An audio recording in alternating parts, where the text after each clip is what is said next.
Good morning, सुप्रभात।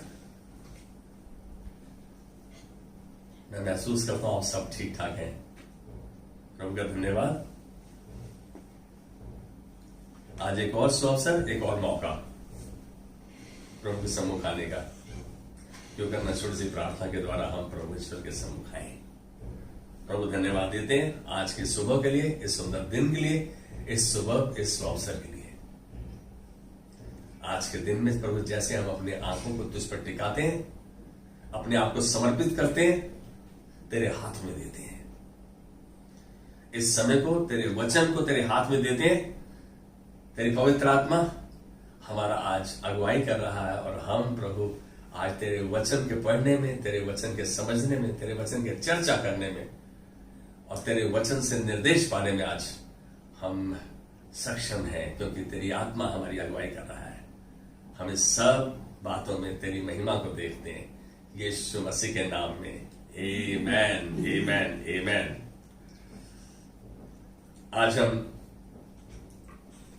याकूब की पत्री पहला अध्याय 2 से 8वीं आयत और 12वीं आयत हम पढ़ेंगे।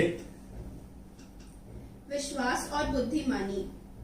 हे मेरे भाइयों, जब तुम नाना प्रकार की परीक्षाओं में पड़ो तो इसको पूरे आनंद की बात समझो, यह जानकर कि तुम्हारे विश्वास के परखे जाने से धीरज उत्पन्न होता है। पर धीरज को अपना पूरा काम करने दो, कि तुम पूरे और सिद्ध हो जाओ और तुम में किसी बात की घटी ना रहे। पर यदि तुम में से किसी को बुद्धि की घटी हो तो परमेश्वर से मांगे, जो बिना उलाहना दिए सबको उदारता से देता है और उसको दी जाएगी। पर विश्वास से मांगे और कुछ संदेह ना करे, क्योंकि संदेह करने वाला समुद्र की लहर के समान है, वो हवा से बहती और उछलती है। ऐसा मनुष्य यह ना समझे कि मुझे प्रभु से कुछ मिलेगा। वह व्यक्ति दुचिता है और अपने सारी बातों में चंचल है। धन्य है वह मनुष्य जो परीक्षा में स्थिर रहता है, क्योंकि वह खरा निकलकर जीवन का वह मुकुट पाएगा जिसकी प्रतिज्ञा प्रभु ने अपने प्रेम करने वालों से की है। आमेन। हम में से कोई ऐसा है जो आज तक परीक्षा में, परेशानी में या दिक्कतों में नहीं फंसा, या उसके पास बीमारी नहीं आई? यदि कोई है तो अपना हाथ उठा सकता है, ताकि हम जाने कि आप सही में सिद्ध मनुष्य हैं। लेकिन इन आयतों के द्वारा हम ये देख रहे हैं, अपने जीवन में पाते हैं कि परीक्षाएं, समस्याएं, मुश्किलें, बीमारियां और परेशानियां जीवन का अटूट अंग है। क्या है? जीवन का अटूट अंग है। हम इससे अलग नहीं हो सकते, हम इससे अलग नहीं हो सकते। यदि ऐसा है तो हम वचन में देखें कि कैसे इन परिस्थितियों से भी हम आनंद मना सकते हैं, कैसे इन परिस्थितियों में भी हम आनंद मना सकते हैं, परेशानियों में, दिक्कतों में, बीमारियों में, और संतुलित जीवन व्यतीत कर सकते हैं। मनुष्य की सोच के अनुसार परीक्षाएं और आनंद दोनों इकट्ठे नहीं रह सकते, दोनों इकट्ठे नहीं रह सकते। परेशानी हो और हम किसको देखें खुश है, संभव नहीं, ऐसा दिखता नहीं। जबकि याकूब पहले अध्याय में 2री आयत में और 3री आयत में इस प्रकार प्रोत्साहित करता है कि हे मेरे भाइयों, जब तुम नाना प्रकार की परीक्षाओं में पढ़ो तो इसे पूरे आनंद की बात समझो। क्यों? क्योंकि तुम्हारे विश्वास के परखे जाने से धीरज उत्पन्न होता है। धीरज को अपना कार्य करने दो, जिससे तुम सिद्ध हो जाओ, तुम्हें किसी बात की घटी न रहे। याकूब इस प्रकार कह रहा है, और हम देख रहे हैं कि हम परीक्षाओं में, बीमारियों में आनंदित नहीं रह सकते, दोनों साथ साथ नहीं चल सकते। कैसी बेतु की बात है ये, कैसा बेतु का कथन है। अब मैं मनुष्य के स्वरूप में बोल रहा हूं कि जब तुम नाना प्रकार की परीक्षाओं में पढ़ो तो इसे पूरे आनंद की बात समझो। इसका क्या मतलब है? क्या मतलब बनता है इसका? आनंद और परीक्षाएं एक दूसरे से मेल नहीं खाते, इस एक दूसरे से मेल नहीं खाते। सच मानो याकूब यहां मनुष्य का नहीं लेकिन ईश्वरीय दृष्टिकोण, नजरिया, रवैया प्रस्तुत कर रहा है। हम तो जो देखते हैं, जो पढ़ते हैं, जो समझते हैं, उसी से मतलब निकालते हैं, उसी से अर्थ निकालते हैं। लेकिन याकूब यहां जो है कुछ अलग चीज प्रस्तुत कर रहा है। कष्ट उठाने के भी कुछ आश्चर्यजनक लाभ होते हैं। कष्ट उठाने के भी कुछ अद्भुत लाभ होते हैं जिन्हें समझ पाना इतना आसान नहीं। आजकल हम कोरोना काल में चल रहे हैं। सामाजिक दूरी, अपने घरों में बंद रहना, आर्थिक नुकसान। लाभ क्या है इसमें? इसमें तो लाभ कुछ नहीं दिखता। हम यहां देख रहे हैं ध्यान से कि लाभ एक चीज है कि हमारा जीवन सुरक्षित है। यदि हम इन बातों का ध्यान रखते हैं तो हमारा जीवन रहता है। जीवन है तो हम सब कुछ वापस पा सकते हैं, मिल सकता है। और जीवन ही नहीं तो कुछ भी नहीं। उनसे पूछो जो कानी पन्नी में लिपट गए। जीवन का लाभ तभी नजर आता है, हमको नजर नहीं आता इतने आसान से। इस आयत याकूब के 1 के 2 में यह समझने की आवश्यकता है। क्या समझने की आवश्यकता है? कि यह पद हमें कष्टों में आनंदित होने के लिए नहीं कह रहा। यह आयत हमें कष्टों में आनंदित होने के लिए नहीं समझा रही, नहीं बोल रही, बल्कि कष्टों के साथ आने वाली आशीषों में आनंद मनाने के लिए कह रहे हैं। अभी मैंने पहले कहा कि कष्टों के साथ लाभदायक आनंद आता है। आमीन। तो इस आयत पद में शब्द समझो, एक शब्द है बीच में, आप ध्यान से देखो। इसे आनंद की बात समझो। इसका अर्थ क्या है? इवेल्युएट करना, मूल्यांकन करना। जब हम परमेश्वर की नजर से कठिनाइयों को देखते हैं और उसका मूल्यांकन निर्धारित करते हैं, उसको इवेल्युएट करते हैं हम लाभ, तब हम दुख का अनुभव करते हुए भी, दुखों में होते हुए भी हम इसके लाभकारी परिणामों में आनंदित हो सकते हैं। कभी गर्भवती स्त्री के बारे में सोचा है? वो पीड़ा सहती है। जब बच्चा उत्पन्न होता है कितनी पीड़ा रहती है, जिंदगी और मौत का सवाल रहता है वहां पे, लेकिन वो पीड़ा को सहती है। उसको महसूस करते हुए पीड़ा सह लेती है, क्योंकि जो आने को है, जो उसके बाद होगा, पीड़ा के बाद, उस बात को सोचकर उसको सह लेती है। बाद में क्या होता है आप सब जानते हैं कि कोई ऐसा उत्पन्न होगा जो मुझे मां कहेगा, मैं बांझ नहीं कहलाऊंगी। तो हम देख रहे हैं कि पीड़ा में होते हुए भी लाभ है, परेशानी में होते हुए भी लाभ है। हम इसको ईश्वरीय दृष्टि से देख सकते हैं। और इस बात की पुष्टि परमेश्वर का वचन उत्पत्ति 50:20 और रोमियो 8:28 में होती है कि परमेश्वर सब बातों में मिलकर भलाई ही को उत्पन्न करता है। हम क्या इस तथ्य को, इस सच्चाई को जानते हैं? नहीं जानते। इसीलिए हम रोते रहते हैं जब परेशानी आती है। अरे उस समय ये आनंद मनाओ कि इस परेशानी के बाद जो आशीष रहेंगी, मैं उसमें आनंदित हूं। प्रभु तू हर बात में मिलकर भलाई को उत्पन्न कर रहा है। जो तुझसे प्यार करते हैं, जो तेरे द्वारा बुलाए गए हैं।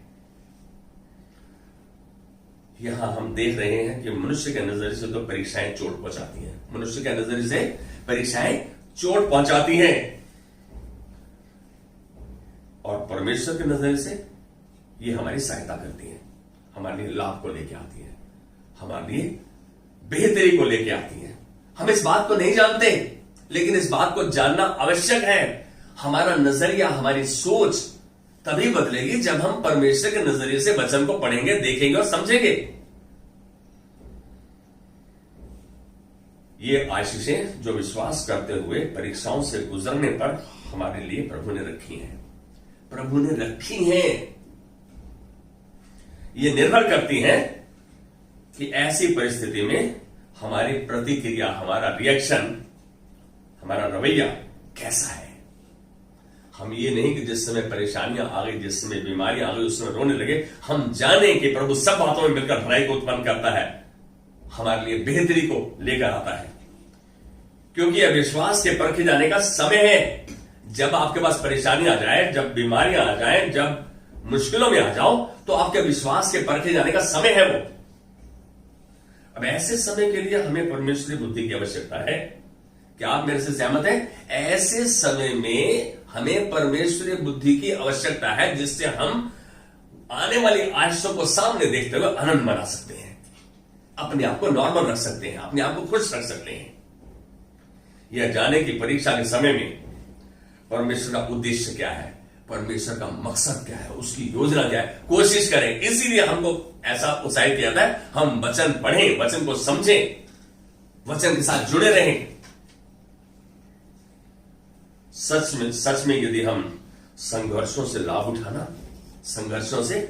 उठाना, उनमें संभले रहना और उसमें से आनंदित होकर, जयवंत होकर बाहर आना चाहते हैं, यदि हम ऐसी परिस्थितियों में संघर्षों से लाभ उठाना चाहते हैं और इनमें संभले रहना चाहते हैं और इन परिस्थितियों में होकर, गुजरते हुए जयवंत होकर निकलना चाहते हैं, तो हमें कुछ सच्चाइयों का समझना जरूरी है। हमें कुछ सच्चाइयां समझनी जरूरी है।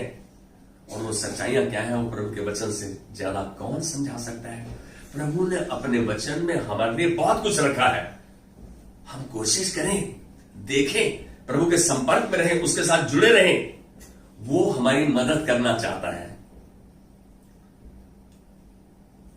जान लो कि परमेश्वर आपकी परीक्षाओं के समय में भी पूरा नियंत्रण रखता है। God is in absolute control even if you are in trouble, tribulation, if you are going through hard times, if you are financial crisis. यदि आपके पास आर्थिक परिस्थिति बहुत बेकार हो चुकी है, परमेश्वर संपूर्ण नियंत्रण में है ऐसी परिस्थिति में भी, और उन्हें अपने द्वारा निर्धारित सीमा के परे नहीं जाने देता। अपनी निर्धारित सीमा के परे नहीं जाने देता। He doesn't allow the trials to be more than what we can bear. हमारे सहने के बाद परिस्थिति में हमें नहीं रखता वो। ये उसका चरित्र है। उसके पास आपके कष्टों के लिए एक विशेष उद्देश्य है। उसके पास आपके कष्टों के लिए एक विशेष उद्देश्य है। इसीलिए तो उसको आने देता है, ताकि आशीषें जो उसके साथ जुड़ी है, आप उसके द्वारा आनंदित होने पाए। उसके वचन को जानते हुए कि सब बातों में मिलकर वो भलाई ही को उत्पन्न करता है। यदि उसके पास हमारे लिए हमारे कष्टों के समय में एक उद्देश्य है, जिसे आप तब तक नहीं जान सकते जब तक वह समाप्त ना हो जाए, पूरा ना हो जाए। क्योंकि जब तक समाप्त होता है, पूरा होता है, एक फलवंत स्थिति में आता है, और तब आप देखते हो कि ये परेशानी मेरे पास आई और इसके बाद प्रभु ने मेरे लिए ये बेहतर कर दी। मेरे को नुकसान दिख रहा था, असलियत में फायदा था। हम तो प्राकृतिक रूप से देखते हैं, आत्मिक रूप से, परमेश्वर दृष्टिकोण से नहीं देखते। यह परीक्षा आपको लाभ देगी। मैं अब वो चीजें बता रहा हूं जो आपको ध्यान देना है, जिनको आपको समझना है। यह परीक्षा आपको लाभ देगी। ये बात हमें अपने चित्त में, अपने मन में बिठा लेनी है। यदि आप परमेश्वर के अधीन हो जाओ और उस पर अपना भरोसा बनाए रखो। कितना जरूरी है? परमेश्वर के अधीन हो जाओ, उसकी आज्ञा चेतवनी और विधियों का पालन करो और उस पर भरोसा रखो। परीक्षा की घड़ी आपके लिए विश्वास को खरा साबित करने और उसमें अधिक मजबूत बनाने का एक अवसर है। परीक्षा की घड़ी इसलिए आती है कि आपका विश्वास स्थिर हो जाए और आप अधिक मजबूत बन जाएं। इसलिए आती परीक्षा। अरे आपका बच्चा 10वीं परीक्षा में पढ़ रहा है, इंजीनियरिंग का एग्जाम दे रहा है, उस समय कितनी परेशानी होती है, कितना दिमाग में तनाव होता है। जब पास हो जाता है तो अगली कक्षा में प्रमोट हो जाता है। परीक्षा हमें ऊपर लेके जाती है, आगे ले जाती है, बढ़ाती है। हम इस बात को नहीं जानते। हम तो खाली तनाव, दबाव, हमारे पास परेशानी आ गई, अरे इतना पैसा लगेगा।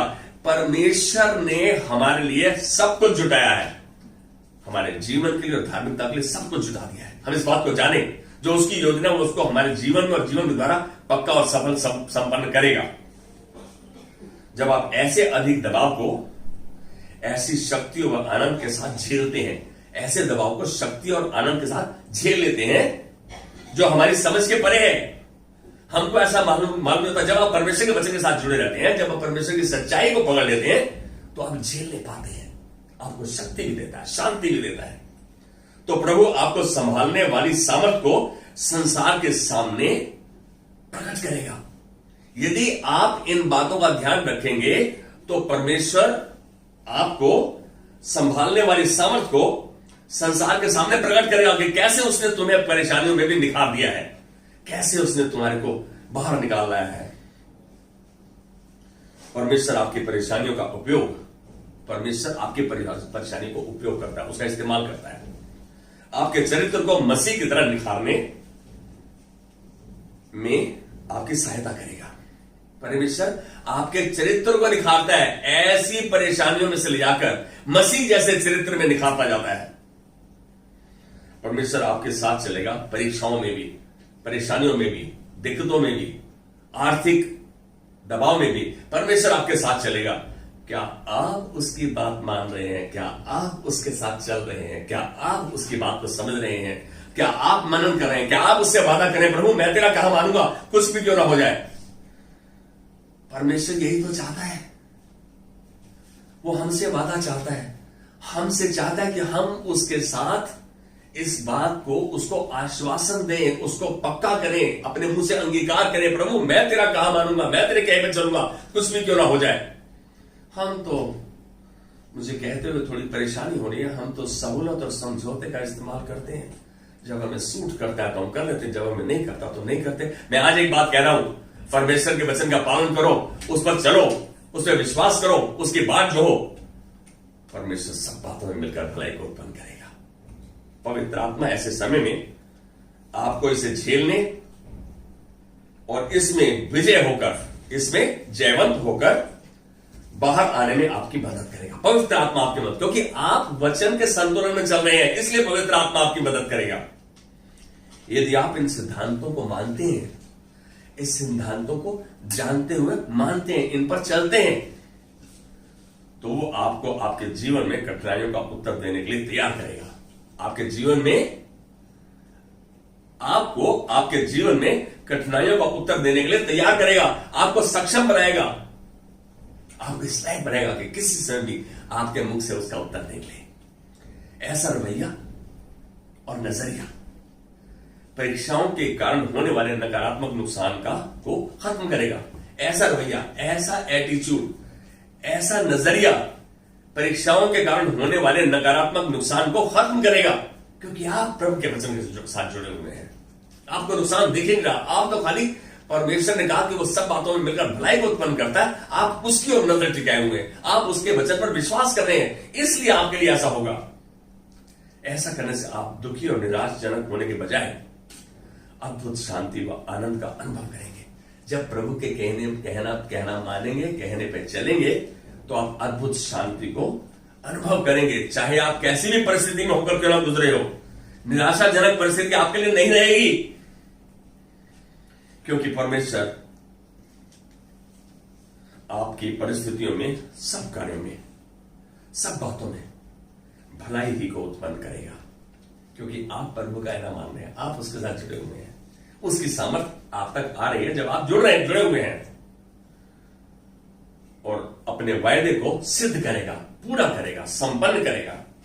रोमियो 8:28 में और उत्पत्ति 50:20 में यही तो कह रहा है कि प्रभु सब बातों में, सब कार्यों में मिलकर भलाई ही को उत्पन्न करता है। जब परमेश्वर भलाई को उत्पन्न करता है तो फिर मैं उसका कहना क्यों ना मानूं। मुझे तो भलाई देखनी है, मुझे उसकी चंगाई देखनी है, मुझे उसकी करुणा देखनी है, तो मैं उसके कहे पर चलूं, उसके कहे को जानूं, उसके कहे को मानूं। वह अपने वचन का पक्का व सच्चा है, जो कहता है सो करता है। आज तक तो उसका वचन टला नहीं, टलेगा भी नहीं, उसका वचन ही स्थिर है। आओ विश्वास की चाल चलते हुए, विश्वास की चाल चलते हुए, परमेश्वर के वचन का पालन करते हुए उसकी महिमा को देखें और उसकी महिमा में चलें। आज आप देख रहे थे कैसे परेशानियों में, दिक्कतों में, बीमारियों में, ऐसी परिस्थितियों में, इसमें भी परमेश्वर हमको जयवंत के उस सबसे लेकर चलता है। हमें नुकसान दिख रहा है, उसमें हमारे लिए भलाई को उत्पन्न करता है। क्यों करना, अपनी आंखों को बंद करें और आज अपने आप को समर्पित करें। प्रभु आज तेरे वचन के द्वारा तूने ये सिद्ध कर दिया कि हर परिस्थिति में, हर परेशानी में, हर दिक्कत में, हर मुश्किल में, हर बीमारी में तू हमारे लिए भलाई ही को उत्पन्न करता है, उनके लिए जो तुझ पे विश्वास करते हैं और जो तेरे द्वारा बुलाए गए। हम तेरे बुलाए, चुने और ठहराए हुए जन है प्रभु। आज हम अपने आप को प्रभु हाथ उठाकर समर्पित करते हैं, कहते हैं प्रभु हमने गलतियां की, हमने तेरे वचन पे विश्वास नहीं किया, हम तेरे साथ नहीं जुड़े रहे, इसीलिए आज पछतावा करते हुए हम अपने आप को समर्पित करते हैं, माफी मांगते हैं प्रभु। आज तुझसे वादा करते हैं हम तेरे कहे पर चलेंगे, तेरा कहा मानेंगे, और हम जानते हैं प्रभु तेरा धन्यवाद करते हुए तेरी माफी को ग्रहण करते हैं। हम तेरी महिमा को देखेंगे और तेरी महिमा में चलेंगे, यीशु मसीह के नाम में। Amen. Amen. God bless you. Have a wonderful day.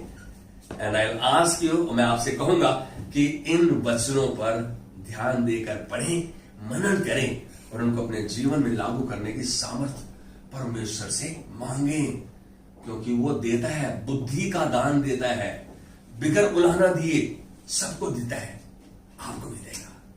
Amen. Amen. Amen.